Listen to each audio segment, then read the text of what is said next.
बैसाख पूर्णिमा का हमारे धर्म में बहुत महत्व है। इसी दिन भगवान बुद्ध का जन्म भी हुआ है और भगवान बुद्ध भगवान श्री हरि विष्णु के अवतार माने जाते हैं।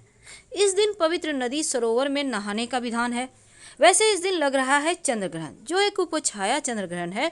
हालांकि ये भारत में नहीं दिखाई देगा, लेकिन चूंकि पूरे विश्व में हमारे भारतीय हैं और अपने संस्कारों को मानते हैं, इसलिए आप कोई अन्य भी देश में है, जैसे अमेरिका वगैरह में दिखाई दे रहा है ये चंद्र ग्रहण, तो आप वहाँ पर भी ये पालन कर सकते हैं। तो देखिए, पवित्र नदी सरोवर में नहाने का विधान है।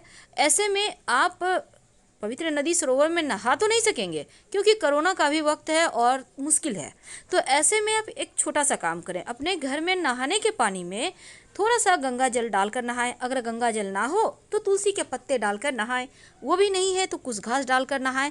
इससे आपको गंगा स्नान का पुण्य फल प्राप्त होगा।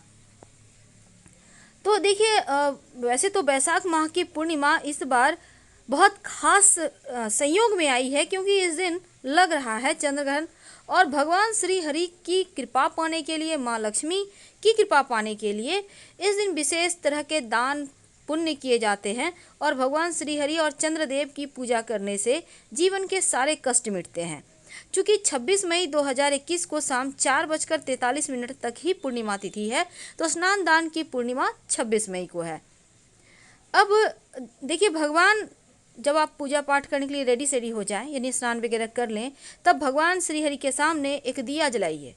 अब श्री हरि को पीले पुष्प, पीले फल, पंचामृत अर्पित करें और हल्दी से उनको तिलक करें। इसके बाद खुद भी अपने आप को तिलक करें। घर के मुख्य दरवाजे पर हल्दी और चावल के घोल से एक स्वस्तिक बनाएं। अगर आप हल्दी बाहर की तरफ से आपको बनाना है, अगर हल्दी चावल से नहीं बना रहे हैं तो सिंदूर से भी बना सकते हैं। घर के मुख्य दरवाजे के बाहर बनाना है। फिर आप माँ लक्ष्मी जी की भी पूजा करना है, उन्हें भी आप पुष्प, फल, नैवेद्य अर्पित करें।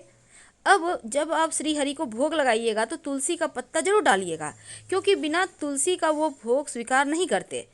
और साथ ही भगवान श्री हरि की जब पूजा कीजिएगा तो इस दिन जो कसार होता है, जिसको कहते हैं सूखा भोग, सूखा प्रसाद, यानी आटे या सूजी को भून कर बनाया जाता है, आप उसको बना सकते हैं, या फिर धनिए की पंजीरी भी बना सकते हैं, या फिर पंचामृत ही बना लें। कोई ना कोई एक भोग जरूर बनाएं और जो भी भोग अर्पित कीजिएगा उसमें 2 तुलसी के पत्ते जरूर डालिएगा।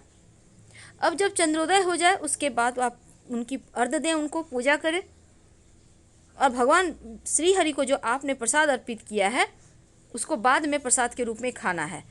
क्योंकि इस दिन घर के मंदिर को बहुत ही ज़्यादा सजाया जाता है, साफ़ सफाई से रखा जाता है, और साथ ही चूँकि इस बार बहुत ही दुर्लभ संयोग बना हुआ है, क्योंकि चंद्र ग्रहण लग रहा है। तो ऐसे में चंद्र ग्रहण, हालांकि उपछाया चंद्र ग्रहण है, लेकिन इसका प्रभाव हर व्यक्ति, हर राशियों पर पड़ेगा और तमाम तरह के यहाँ पर उनको पालन भी करनी चाहिए। वैसे जिन राशियों के लिए ग्रहण अशुभ है, उनको ग्रहण समाप्ति के बाद जो काली उड़द होती है उसका दान करना चाहिए, तो राहत मिलेगी। या फिर आप भगवान शिव के मंदिर में जाकर एक मुट्ठी चावल अर्पित कर सकते हैं। क्योंकि ग्रहण के दिन तुलसी के पत्ते का महत्व बढ़ जाता है, तो तुलसी के पत्ते 5 स्थानों पर आपको रखने हैं। कौन कौन से स्थान पर रखेंगे ये तो हम जानेंगे ही, साथ ही तुलसी जी की विशेष पूजा भी की जाती है। आइए जानेंगे विस्तार से। देखिए, चूँकि यह ग्रहण उपछाया चंद्र ग्रहण है और कोरोना वगैरह के बहुत परेशानी है अभी जीवन में, लेकिन सबसे पहली बात तो जो प्रेग्नेंट महिलाएं हैं वो बहुत ही संभल कर रहेंगी और ग्रहण को हल्के में बिल्कुल भी नहीं लेंगी। ये नहीं कि भारत में दिखाई नहीं दे रहा है तो मनमानी करनी है, बिल्कुल भी नहीं। देखिए क्या करेंगी आप, एक तो ग्रहण के वक्त खुले आकाश के नीचे बिल्कुल भी ना जाएं। दूसरी बात, आप सर पर हमेशा एक पल्लू या दुपट्टा रखें। अपने गोद में एक पानी वाला नारियल लेकर बैठे रहें। कहा जाता है ग्रहण के दौरान पके हुए भोजन में अगर आप तुलसी के पत्ते डाल दें तो आप इस भोजन को ग्रहण कर सकती हैं। दूसरी बात, देखिए ग्रहण के समय जो गर्भवती महिलाएं हैं, खासकर आपके लिए ज़्यादा परहेज करना है, क्योंकि आपको ना तो ताला चाबी यूज करना है, ना ही सुई धागा, ना ही आपको इसमें कैंची, चाकू, छुरी यूज करना है। यानी कोई भी ऐसा कार्य नहीं करना है जो आपके लिए नकारात्मक प्रभाव आपके ऊपर छोड़े। यहाँ तक कि पुष्प भी नहीं तोड़ने हैं, पत्ते भी नहीं तोड़ने हैं, मिट्टी नहीं कोड़नी है। तो इन चीज़ों का ध्यान रखें। और शाम के वक्त चूँकि पूजा पाठ हो रहा है तो आप जब तुलसी जी के पास एक दीपक जरूर जलाइएगा। लेकिन सुबह में तुलसी की पूजा कैसे करेंगे पहले ये समझ लेते हैं। देखिए, 1 लोटा जल ले लें, उसमें थोड़ा सा कच्चा दूध ले लें, 1 चुटकी चावल डालें, थोड़ा सा मिश्री और 1 चुटकी हल्दी। अब सबको एक ही लोटा में लेकर आप तुलसी जी के पेड़ में अर्पित कर दें।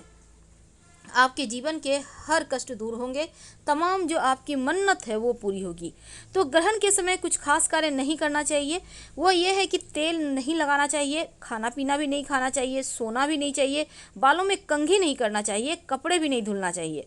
माना जाता है इससे आपके स्वास्थ्य पर बुरा प्रभाव पड़ता है, क्योंकि इस समय निगेटिव एनर्जी चरम पर होती है। और साथ ही पत्ते, तिनके, लकड़ी, पुष्प भी नहीं तोड़ना चाहिए।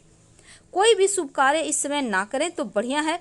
स्कंद पुराण कहता है कि ग्रहण के समय दूसरे का अन्न नहीं खाना चाहिए, नहीं तो इसके परिणाम आपको 12 वर्षों के एकत्र किए हुए पुण्य आपके नष्ट हो जाते हैं। तो ग्रहण के दौरान इन बातों का ध्यान रखें। और ग्रहण तो देखने की गलती गर्भवती महिलाएं भूलकर भी ना करें। तो 5 स्थानों पर तुलसी के पत्ते रखे जाते हैं। पहला स्थान है आपका खाना। आपके घर में जो खाना आपने बनाया है, स्टोर किया हुआ है, फ्रिज में है, उसमें तुलसी के पत्ते जरूर डाल दें। दूसरा स्थान है नहाने का पानी। आप चाहें तो आप टंकी में भी डाल सकते हैं तुलसी का पत्ता, किसी कपड़े में, हरे रंग के कपड़े में बांधकर कोई धागा के सहारे आप उसको डुबो दें और इसी पानी से स्नान करें। और तीसरा है आपके घर में दूध, दही, मिठाई, पनीर, बहुत सारी चीज़ें होती हैं घर में, तो हर एक चीज़ में एक एक पत्ता तुलसी का डाल दें। इससे ग्रहण के समय होने वाले नकारात्मक प्रभावों से आपका भोजन सुरक्षित रहेगा।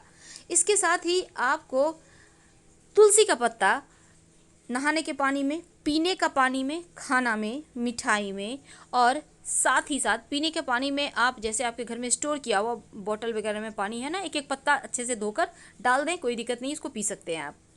और रात में सोने के पहले तकिए के नीचे तुलसी का पत्ता रख कर सोएं। अगले दिन मिट्टी में उठाकर दबा दीजिएगा। जितने भी तुलसी के पत्ते हैं आप उसको मिट्टी में दबा दीजिए या साफ जगह पे रख दीजिए। तो इस तरह से आप तुलसी का पत्ता का प्रयोग करके विशेष लाभ प्राप्त कर सकते हैं। ग्रहण के वक्त ये बहुत ज़रूरी है।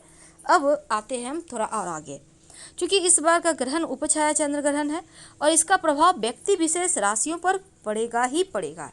तो तमाम राशियों में मेष, वृषभ, सिंह, कन्या और मकर राशि, ये 5 राशि थोड़ी लकी हैं जिनके ऊपर ग्रहण का दुष्प्रभाव कम पड़ रहा है और आपको परेशानी की कोई दिक्कत नहीं है। लेकिन बाकी की जो राशियां हैं इनको ग्रहण का थोड़ा सा निगेटिव प्रभाव है। तो ऐसे में अगले 15 दिन तक इसका प्रभाव रहेगा। बचने के लिए ग्रहण समाप्त होने के बाद स्नान करें। जितने भी आपने वस्त्र पहने हैं सभी वस्त्र को भिगो लेना है। और देखिए, ऐसा नहीं है कि सिर्फ जिन पर दुष्प्रभाव है वही स्नान करेंगे, सभी व्यक्ति नहाएंगे। अगर आप रात में नहीं भी नहा सकते हैं, क्योंकि गर्मी का मौसम है, कोई दिक्कत नहीं, आप नहा सकते हैं। नहीं तो कम से कम कपड़े वगैरह खोल कर अच्छे से शरीर को पोंछ लें अगर वैसा लग रहा है तो। और इसके बाद आप अगले दिन सुबह दान जरूर कीजिएगा। चीनी, चावल, काली उड़द का दाल, तीनों में से कोई भी एक चीज़। अगर कोई ना मिले तो पास के शिव जी के मंदिर में रखाइएगा। धन्यवाद, हम फिर मिलेंगे।